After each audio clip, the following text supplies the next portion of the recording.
When Claire reached home that morning, the sun had climbed high enough to paint the hills in dull gold. Her father's truck was already gone. He must have headed into town early. She stood on the porch for a long moment, staring down the empty road, the locket warm in her palm. Inside, the house felt strange. Quiet, yes, but not empty. The air carried a faint sweetness, like wildflowers after rain. The old clock in the hallway ticked louder than usual. She set the locket on the kitchen table and went to wash her hands. The water that came from the tap ran clear, then turned faintly cloudy, then back to clear again. She frowned but said nothing. For the rest of the day, everything seemed sharper. The hum of cicadas, the light slanting through curtains, even the smell of the old pine floors. She could sense something had changed in the house, though she couldn't say what. That evening, her father came home carrying 2 shovels in the back of the truck. "You sure you want to go back out there?" he asked quietly. "Yes," she said. "I have to." They drove to the woods before sunset. The path looked different now, brighter somehow, the air less heavy. Claire led him straight to the clearing. The ground where the pit had been was still sealed, but something about it seemed freshly disturbed. Her father knelt, pressing his hand to the soil. "Soft," he murmured. "You weren't imagining things." She showed him the locket. He turned it over, thumb brushing the engraving. She was real. They worked for an hour, digging carefully. The shovel struck wood, an old board, rotted and splintered. Beneath it lay a space barely large enough for a small body. The remains were still there, but peaceful now, untouched by decay beyond the natural. Her father removed his hat and stood in silence. "We'll tell the sheriff," he said softly. They did. The sheriff, a broad man with silver hair, listened with a look of disbelief that slowly turned to solemn understanding. When he saw the locket and the bones, he nodded once. "Mary Tullis," he said quietly. "Lord help us. I was a deputy when she vanished. Never thought we'd see the day." That evening, the town gathered quietly near the churchyard as the remains were reburied properly. The pastor said a few words about peace and memory. Claire stood near the back, the setting sun painting everything in a red glow. She felt a strange warmth in her chest, a sense that Mary was finally at rest. But peace never came easily in Hollow Creek. That night, as she lay in bed, she heard the whisper again, not from the woods this time, but from within the house. Soft, gentle. "Thank you." She sat up. Moonlight spilled across the floorboards. In that pale light, she saw a figure standing near the doorway. A girl in a clean school uniform. Hair shining like morning dew, face serene. Mary smiled. Claire whispered, "You're free now." The ghost nodded, her outline beginning to fade. Then she raised her hand, pointing toward the window, toward the road that stretched past the fields. Claire followed the gesture, frowning. "What is it?" Mary's lips moved, barely forming the words. "Another." And then she was gone. The next day, Claire couldn't focus on anything. The word "another" echoed in her mind. She sat at the breakfast table long after her father had left for work, staring at the locket lying beside her plate. Who else? At school, she found herself staring at the faces around her. Most of the students laughed, joked, passed notes. But one face caught her attention. A quiet boy from her science class named Evan, who always walked home by himself down a different dirt road that cut toward the old grain silos.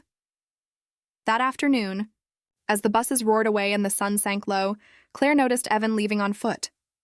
Something about the way he glanced over his shoulder, nervous, hurried, sent a shiver down her spine. She followed, keeping her distance. The fields were long and empty, the sky turning pink and gray. Evan's figure grew smaller ahead of her. Then she saw him stop abruptly, staring at something by the fence. A shape moved there, tall, shadowy, distinctly human. Claire froze. Evan called out, but the wind swallowed his words. The figure stepped forward, its movements jerky and unnatural. Evan stumbled back, tripped, and fell into the ditch. "Evan!" Claire shouted, running. The shadow turned toward her.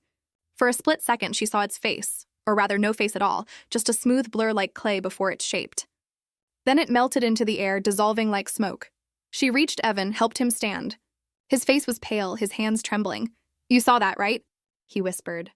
"Yes," she said. "You're not crazy." He nodded weakly. "It's been following me since last week. I thought it was a man, but it's not." They walked home together, too shaken to speak. When Claire reached her house, she turned back to see Evan standing at his gate, staring at the woods as though something inside still watched him. That night, the air felt wrong again.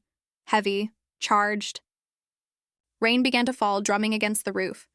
Claire sat by her window, gripping the locket. "Mary," she whispered, "was it you? Or something else?"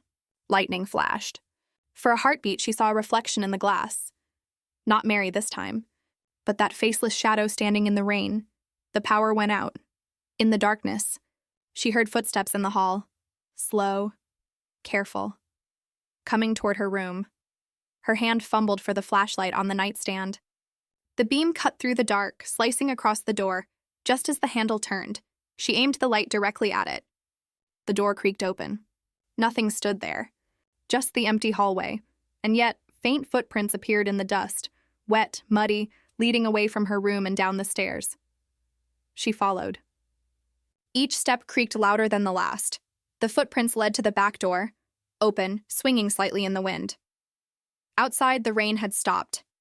A thin mist hugged the grass. The world was silent except for the faint cry of an owl.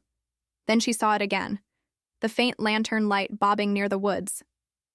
But this time, a second light appeared beside it, smaller, flickering erratically.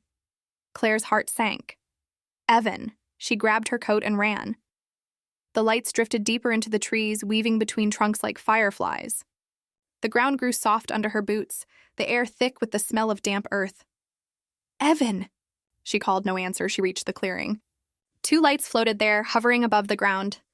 Beneath them, Evan stood motionless, his face pale and blank. The shadow loomed behind him, taller than before, its edges rippling like smoke. Claire raised the flashlight, shouting, "Leave him alone!"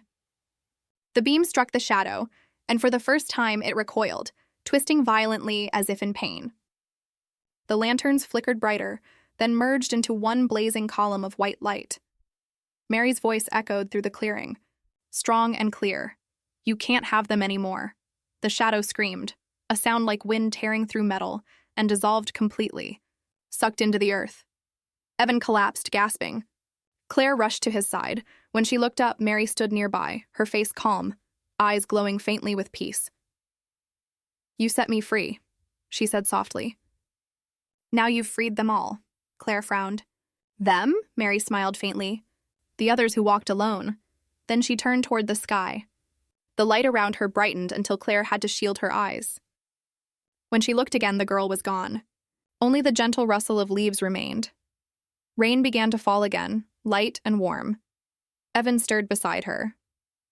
"What happened?" "It's over," she whispered. "I think she found peace." They walked home together as dawn broke, a faint, hopeful light spreading across the fields. The road, once gray and menacing, now shimmered with puddles that reflected the sunrise like shards of glass. For the first time in months, the air felt alive again. Birds sang. The world seemed to breathe. When Claire reached her porch, she turned back. The road stretched empty and quiet, but somehow it didn't feel lonely anymore.